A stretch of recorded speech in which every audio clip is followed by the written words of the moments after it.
Bonjour à tous et bienvenue à la formation SQL Server Integration Services sur la plateforme Alform. Dans cette vidéo, je vais vous présenter l'architecture de SSIS, SQL Server Integration Services. Alors nous allons aborder également d'autres éléments dans cette vidéo. Voici les principaux objectifs de cette vidéo. Le premier objectif est de décrire les principales fonctionnalités de SSIS, de comprendre l'intérêt de SSIS, comment il fonctionne, et se familiariser avec, bien entendu, la terminologie que vous allez rencontrer durant toute la formation. Et dans un deuxième temps, un des deuxièmes objectifs, ça sera de présenter les principaux outils SSIS que nous développerons dans la suite de la formation. Alors les outils de conception d'un ETL, alors il existe plusieurs solutions pour concevoir un ETL. Alors ETL, c'est pour extraction, transformation et loading, c'est-à-dire chargement. Alors pour ceux qui ont déjà suivi la formation SQL Server Administration, nous avons déjà abordé les principaux outils que je vais vous présenter ici. Donc les outils de conception d'un ETL, c'est simple, ce sont les outils qui permettent d'extraire les données d'une source et de les charger vers une destination. Alors voici les principaux outils de conception d'un ETL Microsoft.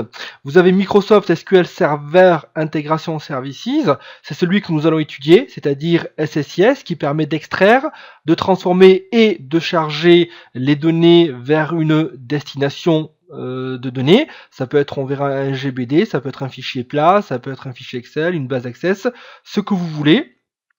Vous avez également l'outil assistant import-export de données que je vais également vous présenter, qui permet d'une manière simple, tout simplement de charger ou d'exporter des données à partir d'une source ou vers une destination, bien entendu. Vous pouvez également transférer des données en utilisant tout simplement le Transact SQL, les commandes en fait de langage SQL que vous connaissez déjà, avec par exemple le insert from. Donc pour ça, je vous laisse aller revoir la formation SQL Server Administration. Vous pouvez également utiliser l'outil BCP, qui est un outil qui permet également de pouvoir exporter et de pouvoir charger des données en mode ligne de commande.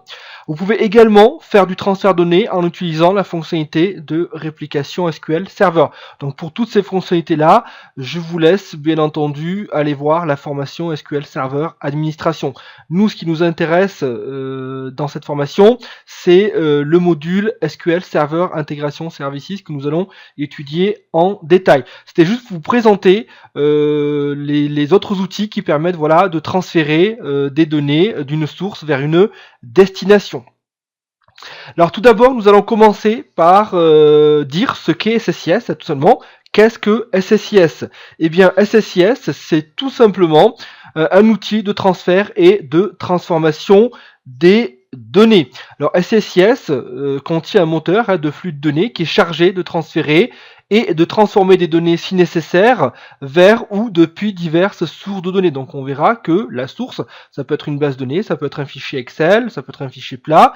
Pareil pour la cible, je peux en fait transférer des données, charger des données à partir de SSIS vers une base de données, vers un fichier Excel ou un fichier plat. Donc c'est un moteur qui permet de réaliser le transfert des données et si nécessaire de les transformer avant de les charger. Alors SSIS, c'est également un certain nombre d'outils et d'assistants.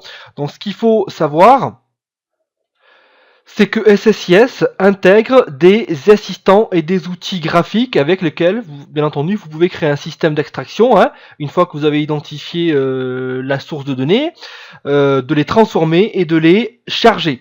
Donc vous allez voir que c'est une des principales fonctionnalités de SSIS. Donc SSIS, c'est un moteur qui permet d'extraire, de transformer et de charger les données. Grosso modo, c'est un outil d'import-export. Il permet d'importer les données et de les charger dans une destination. Alors, la force un petit peu de SSIS, vous allez voir, c'est qu'on peut effectuer quasiment toutes les tâches sous format graphique. Alors c'est bien et c'est pas bien. Alors c'est bien pourquoi? Parce que vous faites voilà, d'une manière simple, vous mettez en œuvre un outil ETL qui est performant si vous respectez en fait les bonnes pratiques.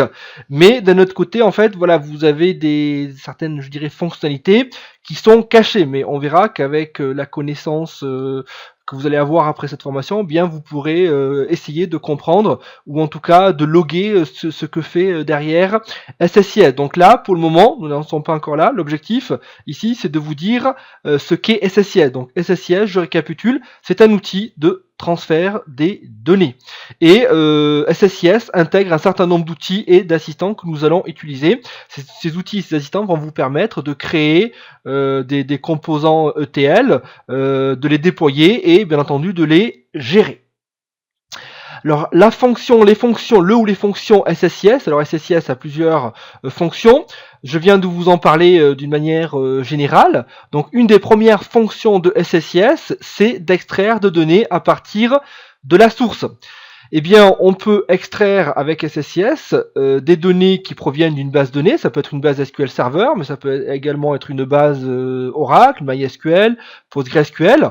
On peut également extraire des données d'Excel, de fichiers plats ou, par exemple, d'Access. Donc, vous avez ici, par exemple, les différentes sources.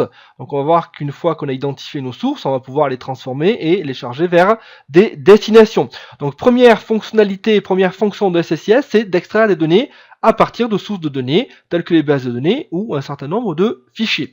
Alors une fois que vous avez extrait ces données, eh bien vous pouvez dans le flux SSIS les transformer. Donc on peut par exemple changer le format des données, réaliser des opérations d'agrégation, de validation, on peut également découper les données pour les envoyer vers des flux, vers des destinations différentes. Donc on va voir qu'il existe un certain nombre de tâches. Vous allez voir que pour ça, SSIS est très riche.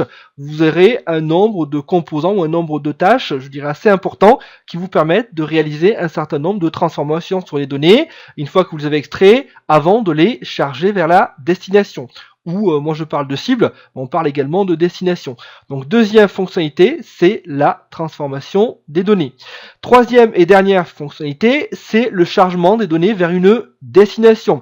Une fois que vous avez extrait vos données, ici à partir de sources, une fois que vous les avez transformées, vous avez réalisé un certain nombre d'opérations de transformation. On va voir bien entendu que certaines opérations de transformation peuvent être paralysées, mais normalement une transformation arrive les unes après les autres, dans un ordre, je dirais, logique de transformation. Donc là, vous avez une première transformation, une deuxième transformation avant d'injecter ou de charger les données vers des bases de données cible. Donc le chargement des données vers une destination, vers une cible, eh bien on peut charger les données extraites et transformées vers des bases de données SQL Server, Oracle, PostgreSQL, MySQL. La cible, la destination, ça peut également être un fichier Excel, ça peut également être un ou des fichiers plats, ça peut également être une base Access. Donc on verra qu'il est possible, voilà, d'envoyer, de charger ces données une fois par exemple extraites et transformées vers ces différents éléments. Donc vous avez ici, je peux avoir une ou plusieurs sources de données. Sur ces sources de données, je peux effectuer une ou plusieurs transformations. Par exemple, une transformation consisterait à mettre par exemple tous les noms en majuscules. Une deuxième transformation peut par exemple consister à mettre, à modifier le format d'affichage de la date. Et une fois qu'on a réalisé ces opérations de transformation sur les données qui proviennent en fait de ces différentes sources, eh bien je peux également les charger dans des bases de données cibles. Ça peut être des fichiers, mais ça peut également être des bases de données telles que SQL Server.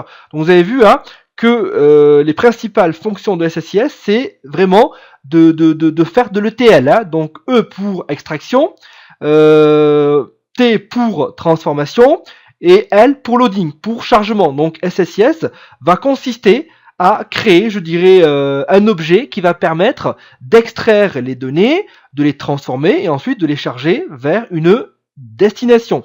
Donc voilà les principales fonctions de SSIS. Alors maintenant, abordons la terminologie SSIS. Alors vous allez rencontrer un certain nombre de termes qu'il faut comprendre, en tout cas pour le moment, je vais présenter d'une manière générale la terminologie sans trop rentrer dans le détail pour ne pas vous perdre et en l'occurrence ça n'aura aucun intérêt. Donc vous allez rencontrer un certain nombre en fait de noms ou de terminologies qu'il faudra savoir interpréter et comprendre. Alors on parle de package SSIS. Alors les packages SSIS, c'est quoi? C'est tout simplement des unités de travail à exécuter. Donc on va voir qu'un package, c'est tout simplement une collection organisée de connexions qui permettent de dire quelles sont les connexions sources, mais également quelles sont les connexions cibles. Et c'est également une collection en fait d'éléments de flux de contrôle. Donc on verra par la suite ce que sont les flux de contrôle.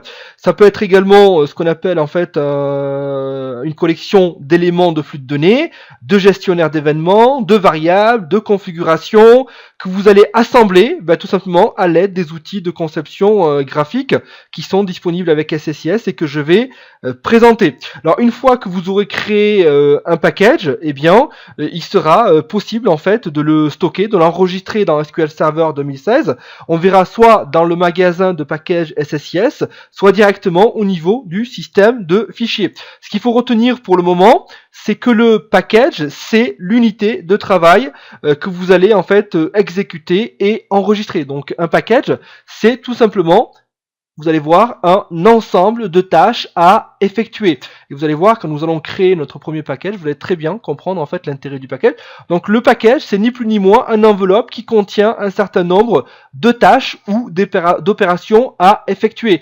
Et quand je vais faire exécuter ce package via, par exemple, le moteur SSIS, eh bien, toutes les tâches, toutes les opérations qui auront été intégrées au package seront exécutés, on verra dans l'ordre dans lequel ils auront été développés. Donc les packages, comme je viens de vous dire, c'est l'unité de travail que vous allez exécuter et enregistrer. Alors dans ces packages, qu'est-ce que vous allez trouver? Des tâches, ou que j'appelle également opérations. Donc les tâches, eh bien, ça permet de faire quoi? C'est eux qui sont en charge du travail à réaliser dans les packages. Donc vous avez ici par exemple une première tâche, une deuxième tâche, vous avez également une troisième tâche, une quatrième tâche, et vous avez vu qu'ici vous avez des flèches qui permettent de spécifier l'ordre d'exécution de ces différentes tâches dans le paquet. Donc là, on peut voir d'une manière visuelle qu'un paquet, c'est ni plus ni moins qu'une enveloppe qui contient un certain nombre d'opérations. On parlera plus communément de tâches sous SQL Server. Alors vous avez également la notion de conteneur. Alors les conteneurs, c'est quoi? Ce sont tout simplement des objets qui fournissent la structure des packages. Donc ce sont ces objets qui vont structurer un petit peu l'organisation du package. Ils vont prendre en charge par exemple les flux de contrôle répétitifs dans les packages et vont permettre par exemple de regrouper des tâches et d'autres conteneurs en unités de travail significatifs ou logique. Donc ici, vous avez par exemple un conteneur qui lui contient la tâche 3 et la tâche 4. Donc on verra que les conteneurs, ça peut être en fait, voilà, par exemple, une boucle. Donc ça peut être un conteneur de type boucle qui dit que je vais réaliser en fait la tâche 3 et la tâche 4 un certain nombre de fois. Donc on verra ça en détail. Donc très important, donc je récapitule. Au niveau de la terminologie SSIS, donc vous avez les packages qui sont ni plus ni moins l'enveloppe qui va contenir un certain nombre de tâches à exécuter. Donc ces tâches, c'est eux qui auront en charge de réaliser le travail que vous allez bien entendu souhaiter faire.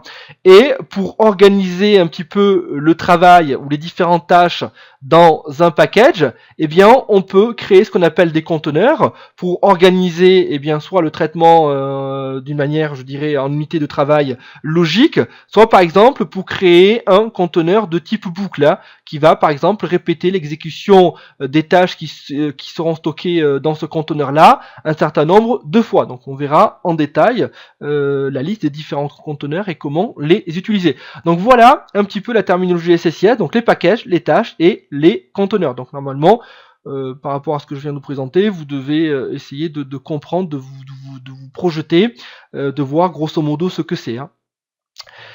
Alors ensuite, donc nous avons vu les principales fonctions de SSIS, nous avons vu la terminologie SSIS. Alors je la présente, alors elle n'était pas obligatoire, mais je préfère la présenter avant. Pourquoi? Parce que eh bien quand je vais aborder ces différents termes, eh bien vous les aurez déjà, je dirais, vous serez déjà familiarisé avec, et ce sera plus simple. Et nous allons voir maintenant le fonctionnement de SSIS. Alors le fonctionnement de SSIS, vous allez voir, il est plutôt assez simple. on verra que le fonctionnement de SSIS est basé sur ce qu'on appelle le flux de contrôle, hein, et bien entendu un ou plusieurs flux de données. Alors ce qu'il faut savoir, c'est qu'un flux de contrôle, on verra, permet en fait de spécifier si c'est des conteneurs, si c'est des tâches, et permet également de spécifier en fait des contraintes de précédence. Alors un flux de contrôle, vous avez ici une enveloppe flux de contrôle. Donc un flux de contrôle, on verra qu'il existe plusieurs types de flux de contrôle, hein. Nous n'allons pas les étudier tout de suite parce qu'il y en a quand même pas mal. Donc un flux de contrôle, c'est tout simplement un genre d'enveloppe, hein, comme le package. Alors ce qu'il faut savoir, c'est qu'un flux de contrôle est englobé dans un package, hein. Donc au niveau granularité, au niveau hiérarchique, un flux de contrôle est englobé dans un package. Donc un flux de contrôle, c'est quoi? Eh bien, un flux de contrôle va contenir un certain nombre également d'opérations. Donc il va contenir ce qu'on appelle des conteneurs. Vous vous souvenez, hein, les conteneurs permettent d'organiser, nous l'avons vu précédemment. Donc les conteneurs permettent en fait de regrouper par exemple un certain nombre de tâches organisées, je dirais, d'une manière logique.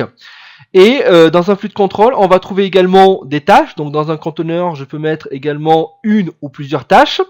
Dans un flux de contrôle, vous allez trouver ce qu'on appelle des contraintes de précédence. Alors ces contraintes de précédence permettent juste de spécifier l'ordre d'exécution des différentes tâches ou l'ordre d'exécution des différents conteneurs. Donc grosso modo, c'est comme si vous avez une liste et que vous disiez voilà que je veux que la tâche 1 soit exécutée avant la tâche 2 et ainsi de suite, hein. Donc nous étudierons en détail ces contraintes de précédence, mais pour le moment ce qu'il faut savoir, c'est que dans un flux de contrôle, eh bien vous avez des conteneurs qui permettent d'organiser d'une manière logique ou de pouvoir réaliser un certain nombre par exemple des boucles, et ces conteneurs contiennent en fait des tâches. Alors les tâches bien entendu peuvent être dans des conteneurs, mais ils peuvent être également dans le flux de contrôle, hein. On n'est pas obligé d'enregistrer des tâches dans un conteneur. Donc une tâche peut être à l'extérieur d'un conteneur, elle peut être directement au niveau du flux de contrôle. Donc vous avez les conteneurs qui permettent d'organiser voilà, d'une manière logique un certain nombre de tâches. Vous avez les tâches qui en général, quand on crée des conteneurs, c'est pour les stocker dans les conteneurs. Mais je peux bien entendu avoir une tâche qui se trouve directement au niveau du flux de contrôle lui-même. C'est-à-dire avoir une tâche qui n'appartient à aucun conteneur.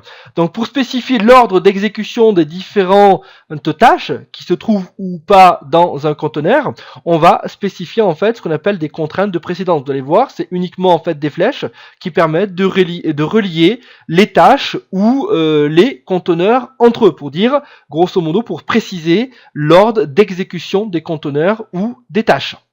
Vous avez également la notion de flux de données. Vous allez voir que c'est la plus importante parce que c'est elle qui permet de réaliser le fameux TL, qui permet de spécifier la source de données à extraire, les opérations de transformation à réaliser et les destinations, grosso modo les bases cibles vers lesquelles je vais charger mes données. Donc vous avez ici un exemple de flux de contrôle qui contient un premier conteneur avec deux tâches, avec bien entendu un ordre d'exécution ici, avec des contraintes de précédence, c'est-à-dire que la tâche 1 s'exécutera obligatoirement avant la tâche 2, donc si la tâche 1 échoue, normalement on ne doit pas aller plus loin, hein, donc on s'arrête à la tâche 1, et ici, regardez, hein, dans le deuxième conteneur, ici en jaune, j'ai ce qu'on appelle un flux de données. Donc c'est dans les flux de données qu'on va spécifier la source de données, c'est-à-dire où se trouvent les données à extraire.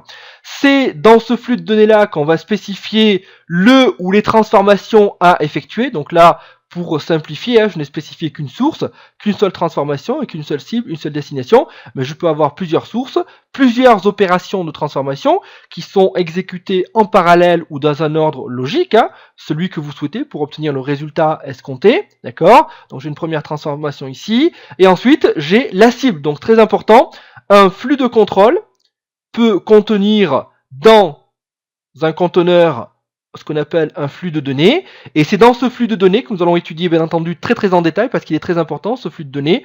Pour moi, hein, dans le monde de l'entreprise, 80, je dirais 10% des actions que j'ai à effectuer dans la conception en fait de systèmes de BI, c'est les flux de données qu'on utilise.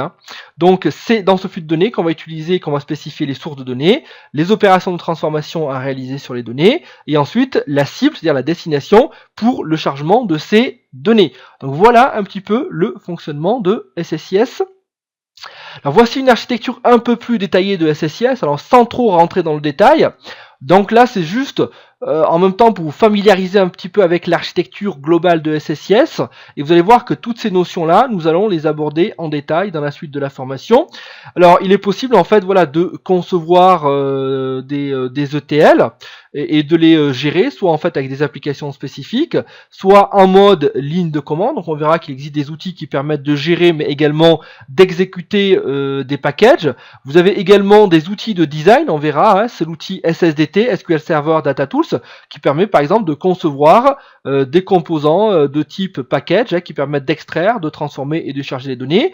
Vous avez également un certain nombre d'assistants, donc on verra quels sont ces assistants qui permettent par exemple d'exporter, de réaliser des opérations d'import-export, mais également des assistants de migration de package. Vous avez également des assistants de déploiement de package.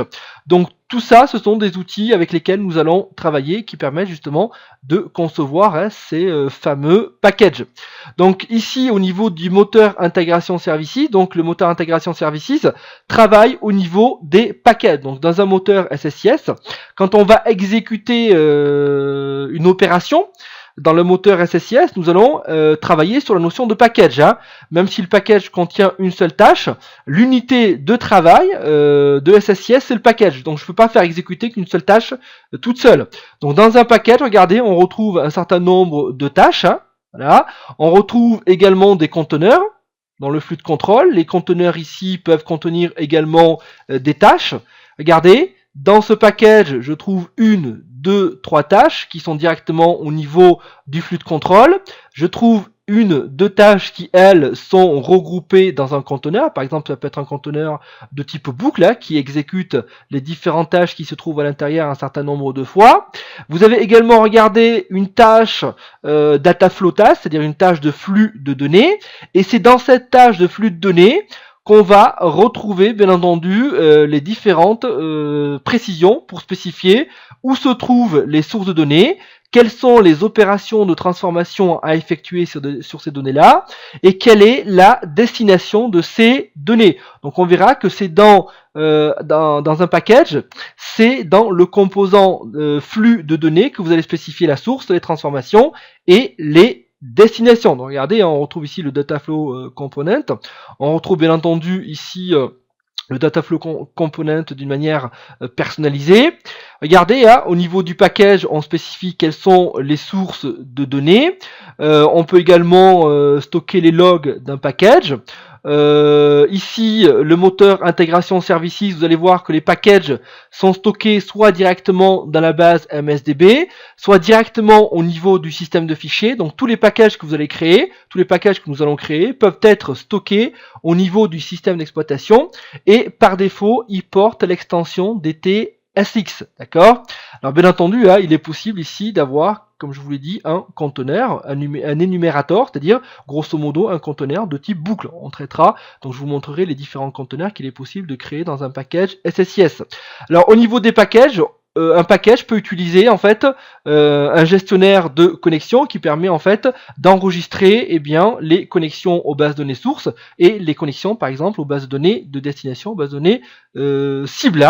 Donc voilà un petit peu ce qu'on peut réaliser en fait dans un package. Alors, bien entendu, dans un package, je peux avoir des tâches qui sont déjà prédéfinies, qui sont déjà fournies par SSIS, mais je peux également en fait créer des tâches personnalisées. Donc on verra qu'il est possible de créer en fait des tâches de script dans lesquelles vous pouvez mettre tout ce que vous voulez. C'est-à-dire que tout ce qui n'est pas disponible en natif avec SSIS, vous pouvez le faire vous à travers des tâches personnalisées. Donc voilà grosso modo en fait l'architecture de SSIS. Alors bien entendu, tous ces éléments, nous allons les aborder. Donc nous allons aborder les différents outils qui permettent de créer, de gérer, mais également de déployer des packages SSIS. Donc nous allons créer et travailler avec des packages SSIS. Nous allons également créer des tâches personnalisées. Nous allons également travailler avec la notion de conteneur. Nous allons également travailler avec les contraintes de précédence pour définir l'ordre d'exécution des différentes tâches. Nous allons également travailler avec les flux de données. Nous allons également définir des sources de données. Nous allons également visiter, je dirais encore plus que visiter, nous allons utiliser et mettre en œuvre les composants de transformation les plus utilisés dans le monde de l'entreprise. Nous allons également spécifier des destinations pour charger nos données. Nous allons également déployer nos packages au niveau du système d'exploitation, mais également dans une base de données MSDB. Donc nous allons également définir des sources de données, mais également en fait des cibles. Donc voilà en fait tout ce que nous allons réaliser ensemble durant cette formation. Alors les outils SSIS, donc vous avez un certain nombre d'assistants, vous avez l'assistant d'import-export que je vais vous présenter en détail, vous avez également l'assistant de migration des packages qui permet de migrer des packages existants dans un format d'une version antérieure, vous avez également un assistant d'exécution de packages qui permet d'exécuter des packages, et vous avez également un assistant de déploiement de projets SSIS. Alors nous aborderons en détail ces différents assistants. Vous avez également un outil de conception qui s'appelle le SSDT, SQL Server Data Tools. Alors nous allons beaucoup travailler avec cet outil durant cette formation parce que c'est l'outil de prédilection du développeur pour concevoir des packages qui permettent de faire des extractions, des transformations et des chargements. Alors vous avez également des outils en ligne de commande qui permettent d'exécuter un package en mode ligne de commande, par exemple le DTExec. Alors si vous voulez par exemple scripter l'exécution de package, vous pouvez le faire. Alors moi c'est pas la solution que je préconise parce que vous avez l'SQL agent qui permet en fait d'exécuter des packages, donc je préférerais utiliser l'SQL agent que d'utiliser en fait voilà le DTExec. Vous avez également l'outil DT utile qui permet de gérer les packages assistants en mode ligne de commande. Alors si pour moi si on utilise Microsoft, il vaut mieux privilégier les interfaces graphiques et les outils qui sont déjà pré-intégrés. Donc voilà les principaux outils et assistants que nous allons utiliser dans la suite de la formation. Alors je vais présenter un petit peu les différents outils dont je viens vous parler. Alors je parle bien juste d'une présentation. Il ne s'agit pas bien entendu de rentrer dans le détail. Là c'est juste pour vous montrer à partir d'où, à partir de quel raccourci on peut lancer les différents assistants. Donc je vais aller sur ma première machine. Voilà, la machine MS SQL 01 dont le fond d'écran est noir. Et je vais aller ici sur les éléments déjà installés. Donc regardez, j'ai ici l'utilitaire, l'assistant d'import-export des données, le voici, donc on l'étudiera en détail, donc c'est un assistant, voilà, on verra, qui permet de spécifier la source, et la cible, pouvoir faire de l'import de données. Vous avez également l'assistant, alors on va voir ici, voilà, l'assistant de déploiement des packages intégration services. Donc c'est un outil, on verra, qui permet voilà de déployer le projet ou les packages intégration services. Donc on verra vers où et comment cela fonctionne. Vous avez également un outil, un assistant de migration des packages. Donc pour cela, on peut aller directement à partir de l'outil SQL Server Management Studio. Donc on se connecte au moteur intégration services, on fait se connecter. Et là au niveau des packages stockés, je peux faire, voilà, au niveau de file system par exemple, je peux dire mettre à niveau les packages, et vous avez vu, il vous lance l'assistant mise à niveau de package SSIS. Donc si j'ai des packages qui ont été développés avec la version par exemple 2008, 2012 ou 2014, eh bien je peux utiliser cet assistant pour les migrer vers SSIS 2016. Donc voilà pour les différents outils, donc l'assistant de déploiement de projet, l'assistant d'exécution de package. Alors celui-là on l'a pas vu. Alors l'assistant, voilà, il est là. Celui-ci c'est l'assistant d'exécution du package. Je lui dis en fait où est la source. Est-ce que mes packages ont été stockés au niveau du système du fichier? Est-ce qu'ils ont été stockés dans SQL Server ou est-ce qu'ils ont été stockés dans un magasin de packages SSIS? Donc ce composant permet par exemple de pouvoir tester et valider l'exécution d'un package. Vous avez également l'outil SSDT, d'accord, c'est celui que nous allons utiliser. qui est très important. Donc on peut le lancer directement à partir d'ici. Il se trouve ici, SQL Server Data Tools. Alors moi, ce que je vous recommande, c'est de faire un clic droit dessus et de faire épingler à la barre des tâches. Voilà, pour le retrouver plus facilement ici. Donc si je le lance, regardez, là, il nous permet de créer un nouveau projet SSIS par exemple, pour pouvoir ensuite développer des packages, etc. Donc nous allons réaliser toutes ces opérations. Donc là, l'objectif, c'est vraiment de vous présenter les outils. Hein. Donc voilà, vous avez également les outils DT-Exec et DT-Utile. Donc on peut par exemple aller essayer de lancer. On s'en servira bien sûr, donc je vous montrerai comment les utiliser. Donc on peut faire exécuter une nouvelle tâche. Si je fais un DT-Exec, regardez, hein, utilitaire d'exécution de package Microsoft. Donc vous pouvez afficher par exemple les différentes options qu'on peut utiliser avec cet utilitaire là. Donc on verra en détail comment utiliser ces utilitaires en mode ligne de commande. Donc là vraiment l'objectif c'est de vous présenter en fait les différents outils. Donc on verra l'assistant d'import-export, on verra l'assistant de migration des packages, on verra l'assistant d'exécution de packages, on verra l'assistant de déploiement de projet SSIS une fois qu'on saura comment créer un package, on verra comment le déployer. Et bien entendu l'outil de prédilection du développeur c'est l'outil SSDT que nous allons utiliser dans la conception de nos différents packages SSIS tout au long de la formation. Et on verra qu'ensuite, je vous montrerai à la fin comment utiliser ces outils en ligne de commande pour gérer et exécuter des packages SSIS. Alors voilà la présentation des outils. Alors ce qu'on a couvert, c'est le fonctionnement de SSIS. Donc je vous ai expliqué d'une manière globale comment fonctionnait SSIS. Donc SSIS permet d'extraire, de transformer et de charger des données. La terminologie SSIS, c'est-à-dire nous avons vu la notion de package, hein, donc nous avons vu également la notion de tâche et nous avons également vu la notion de conteneur. Donc nous étudierons en détail ces différents composants dont maintenant vous connaissez au moins la signification au niveau de la terminologie. Et je vous ai présenté les principaux outils SSIS que nous allons utiliser pour concevoir une solution de business intelligente. Donc voilà, merci pour votre attention et je vous dis à tout de suite pour la suite de la formation ou à très bientôt, toujours sur la plateforme Alform. Merci pour votre attention et à très bientôt.